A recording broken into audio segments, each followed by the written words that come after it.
তিনটা বৈশিষ্ট্য যে ব্যক্তির মধ্যে থাকবে তোমরা জেনে নিও সেই ব্যক্তি ইমানের মিষ্টি স্বাদকে অনুভব করতে পেরেছে। মুখের ইমান নয়, প্রকৃত ইমান সেই ব্যক্তির মধ্যে আছে যার কাছে তিনটা বৈশিষ্ট্য। শুনে রাখুন, প্রথমটা আন ইয়াকুনাল্লাহু ওয়া রাসূলুহু আহাব্বা ইলাইহি মিম্মা সিওয়াহুমা, এমন ব্যক্তি যার কাছে আল্লাহ এবং রাসূল এত বেশি প্রিয় যে এই লেভেলের প্রেম সে অন্য কাউকেই দেয়নি, কখনো দেবেও না। এবার বলেন, আল্লাহ এবং রাসূলের এই প্রেম কি আমাদের মধ্যে আছে? খালি কসিদার মধ্যে থাকলে তো হবে না। ইশকে রাসূলের কবিতা যদি খালি পড়ি আর ইশকে রাসূলের জন্য ফজরের নামাজটা পড়তে পারি না, এই ইশকে রাসূল দিয়ে বর্তা করে খাবে, কি করবেন এই ইশকে রাসূল দিয়ে? যদি এত ইশকে রাসূল আপনার মধ্যে থাকে আর ইশকে রাখি যে এতটুকু আরবি শিখলেন না যে কুরআন শরীফের সূরা ফাতিহাটা পড়ে বুঝতে পারবেন আল্লাহ এখানে কি বলেছেন, এই ইশকে লাখি দিয়ে আপনি কি করবেন আমাকে বলুন? এই সকল মুখের ইশকে লাখিতে দুনিয়া পরিবর্তন হবে না। দুনিয়া পরিবর্তনের জন্য আবু আকিল আনসারীর ইশকে ইলাহি এবং ইশকে রাসূল প্রয়োজন। আল্লাহ বলেছেন ইমানের মিষ্টি স্বাদ তারাই গ্রহণ করতে পেরেছে যাদের কাছে আল্লাহ এবং রাসূলের মহব্বত অন্য সব মহব্বতের চেয়ে উপরে উঠে গেছে। দুই নম্বর, তাদের মধ্যে দুই নম্বর বৈশিষ্ট্য হচ্ছে ওয়া আন ইউহিব্বা আল মারআ লা ইউহিব্বুহু ইল্লা লিল্লাহ, তারা যখন কোনো মানুষকে মহব্বত করে একমাত্র আল্লাহর জন্য মহব্বত করে। বলুন আমরা শাহজালাল রহমতুল্লাহি আলাইহিকে মহব্বত করি কিনা? বলুন উনার সাথে আমাদের দুনিয়াবি কোনো লেনদেন আছে নাকি আত্মীয়তা? আচ্ছা তাও বুঝলাম ফুলতলি সাহেবের সাথে আমার একটা আত্মীয়তা নাইলে আছে, আপনাদের তো সেটাও নাই। আপনারা কি জন্য মহব্বত করেন? একমাত্র আল্লাহর জন্য।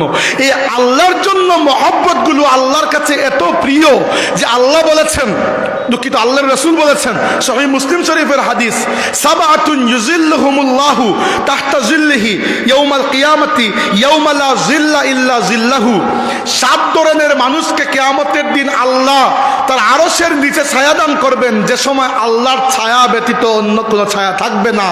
এর মধ্যে এক ধরনের মানুষ হচ্ছে রাজুলানি তাহাব্বা ফিল্লাহ, এমন দুইজন মানুষ যারা একে অন্যকে শুধুমাত্র আল্লাহর জন্য মহব্বত করে। এজন্য আমরা শাহজালাল রহমতুল্লাহি আলাইহিকে মহব্বত করি। এই জন্য কোনো উড়ে এসে জুড়ে বসা ব্যক্তি যখন শাহজালাল রহমতুল্লাহি আলাইহি দরগা শরীফকে নিয়ে কটূক্তি করে তখন আমাদের অন্তরে বড় ব্যথা লাগে এবং আমরা স্পষ্ট করে বলতে চাই যে শাহজালাল রহমতুল্লাহি আলাইহির সাথে আমাদের এই মহব্বতগুলো কেবল আল্লাহর জন্য। উনি সিলেটের জমিনে এসেছেন, এই জন্য সিলেটের জমিন শিরকের কালো কালিমা থেকে পাক হয়ে ইমানের নূরে নূরান্বিত হয়েছে। তাই শাহজালালের দরগা এটি মারকাজে শিরক নয়, এটি হচ্ছে মারকাজে ঈমান।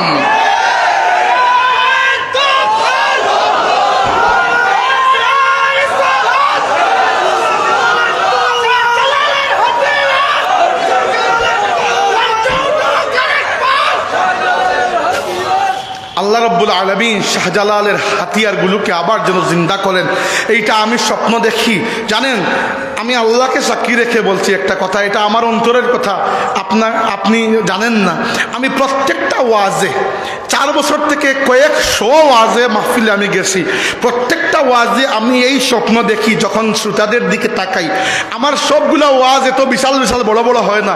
আমার কোনো ওয়াজে 20 জন মানুষ বসে থাকে, কোনো ওয়াজে 1000-এর উপরে চলে যায়, কোনো ওয়াজে লক্ষের উপরে চলে যায়। মাঝে মধ্যে যখন ফুলতলিতে ইসলাহ সাহাবে বক্তব্য দেওয়ার সুযোগ হয়, ছোট হোক বড় হোক, মানুষ মুরব্বী হোক মানে কম বয়সী হোক, আমার একটা আবেদন, একটা আশা আল্লাহর কাছে এইটা থাকে যে এই যে শ্রোতা, এদের মধ্য থেকে আগামী দিনে একজন ফুলতলি সাহেব কিলা বেরিয়ে আসবেন ইনশাআল্লাহ। এদের মধ্য থেকে সৈয়দ আহমদ বেরেলভী আসবেন ইনশাআল্লাহ।